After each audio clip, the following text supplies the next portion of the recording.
It's really a great time to be in our great state. You've heard a lot of people talk about it today, but I got to tell you, I love turning on SportsCenter and seeing Mississippi lead the college football conversation across our nation.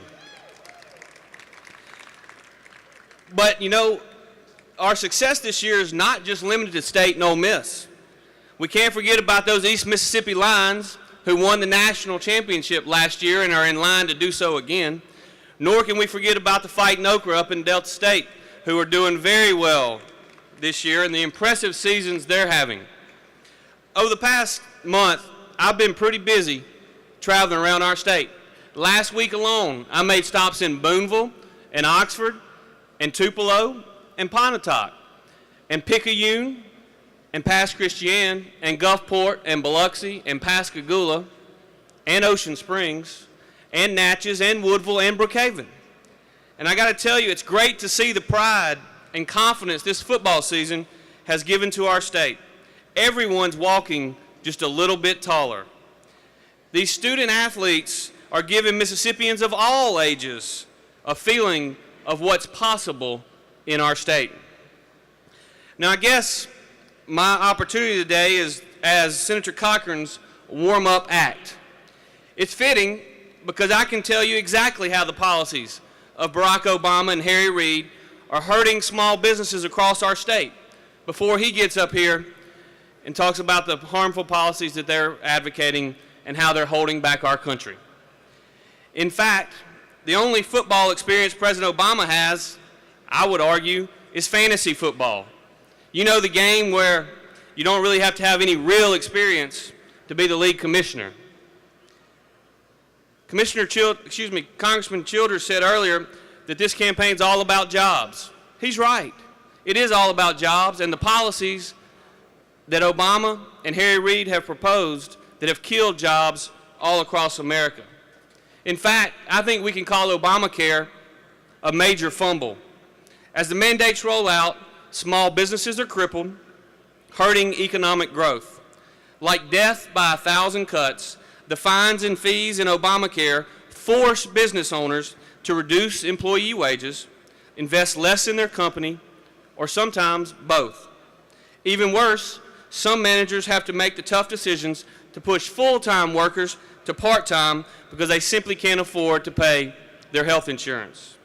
Obama's signature accomplishment is sidelining America's job creators. Then we have the EPA trying to regulate every puddle in the country. This Waters of the U.S. rule is a classic example of this administration's blitz on farmers, on industry. Heck, a blitz on anyone that's trying to create jobs in our country. If the Democrats have their way, my friends in Rankin County will have to fill out reams of forms just to fertilize their yard. I know what side of the field I want my senator on, and it's not on the same side as Barack Obama and Harry Reid. These policies haven't made it easy for us at the state level, but I'm proud to stand with strong conservative leaders like Governor Bryant and Speaker Gunn. We've had success in pointing Mississippi's economy in the right direction. Just this past quarter, Area Development Magazine named Mississippi one of the top 10 states in America for doing business.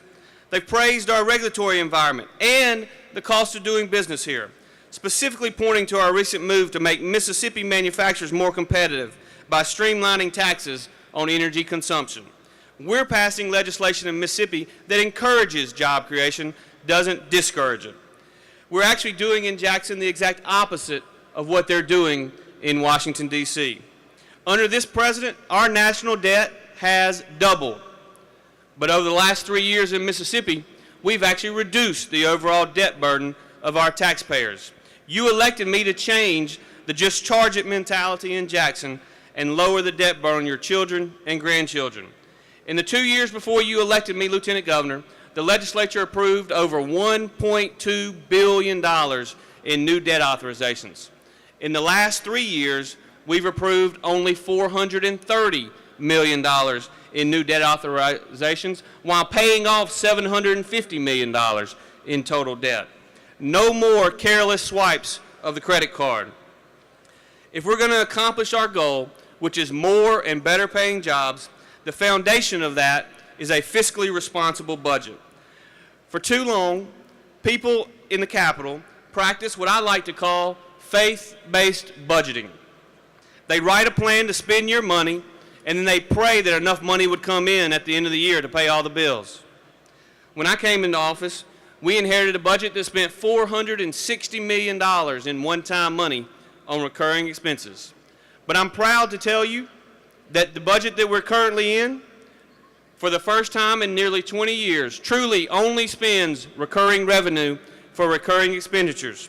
We've also had the opportunity to fill up our rainy day fund to its statutory limit, nearly $409 million, or 7.5% of our total operating budget. We're running our government the way you run your small businesses around our state. How do we do it?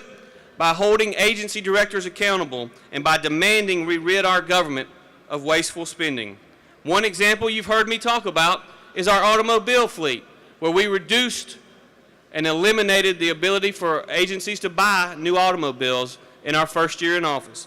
That decision alone saved you, the taxpayers, $9.9 million in 1 year. And I got to tell you, the bureaucrats in Jackson fought the Speaker and I tooth and nail on that bill. We literally had to write a letter that we joint signed to define what an emergency vehicle is. The letter basically said, if it ain't got blue lights on it, it ain't an emergency vehicle. Getting our fiscal house in order has allowed us to increase funding on our priorities, like public safety and on education. DPS now has more than a sufficient budget to adequately fund new bulletproof vests, which we mandated in their appropriation bill, and to fund a new trooper school. And we've increased funding for public ed by over $250 million per year over the last 3 years. In addition to increasing funding, we've also focused our funding. Every current teacher in our state will make $3,500 more a year on July 2nd of 2015 than they made just 2 months ago.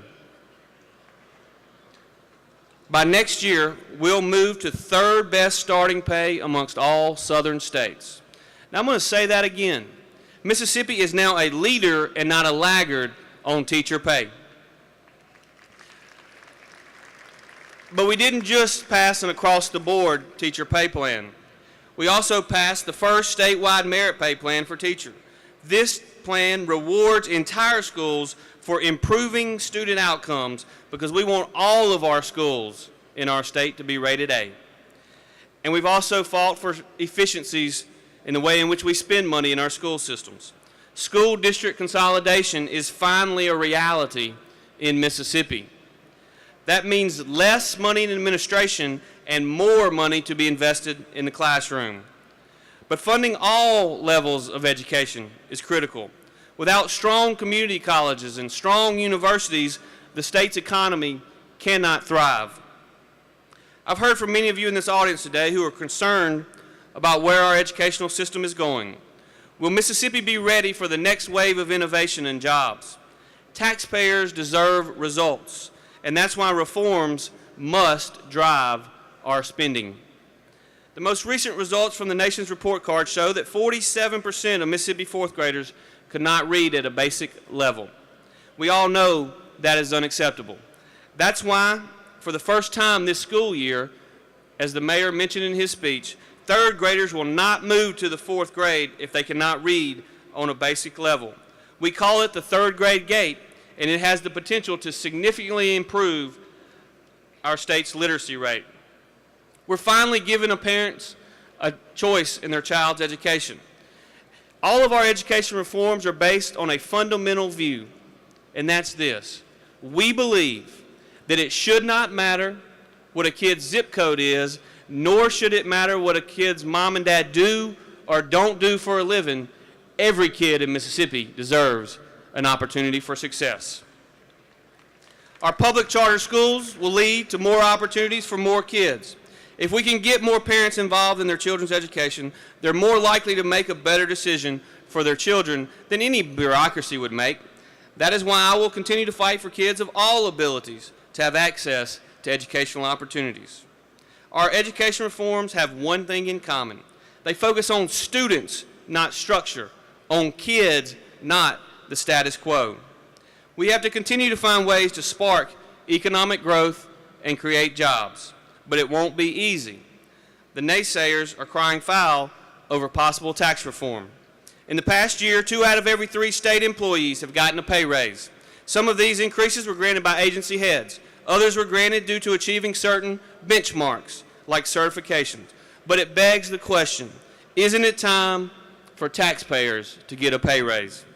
I certainly think so, and I look forward to working with Governor Bryant and Speaker Gunn on a way to give taxpayers the raise that they deserve. Because you know how to spend your money much better than any bureaucrat in Jackson knows how to spend your money.